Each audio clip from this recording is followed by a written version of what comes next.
जालना जिल्ह्यातून एक मोठी आणि अत्यंत दुर्दैवी अशी घटना हाती येते। चक्क पतीनेच आपल्या पत्नीचा गळा दाबून खून केलाय। ही दुर्दैवी घटना जालना जिल्ह्यातील अंबड तालुक्यात घडली आहे। पोलिसांनी या प्रकरणी आज पतीला अटक केली आहे। जालना जिल्ह्यातील अंबड तालुक्यात पतीने पत्नीचा गळा दाबून खून केल्याच्या पोलिसांच्या तपासामध्ये उघड आलंय।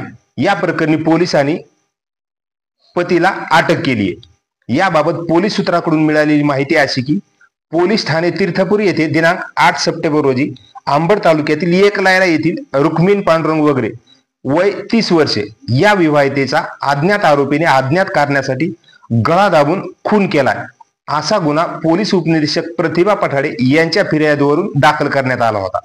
यानुसार तीर्थपुरी पोलिसांनी मयत रुक्मिणी हिचा पती पांडुरंग दत्ता वगैरे यास ताब्यात घेऊन पोलिसी खाक्या दाखवत विचारपूस केली असता चक्क पांडुरंग वगैरे यानेच आपल्या पत्नीचा खून केल्याची कबुली पोलिसांना आज दिली आहे। या प्रकरणी पोलिसांनी पांडुरंग याला अटक केली अशी माहिती सहाय्यक पोलीस निरीक्षक साजिद अहमद यांनी दिली आहे।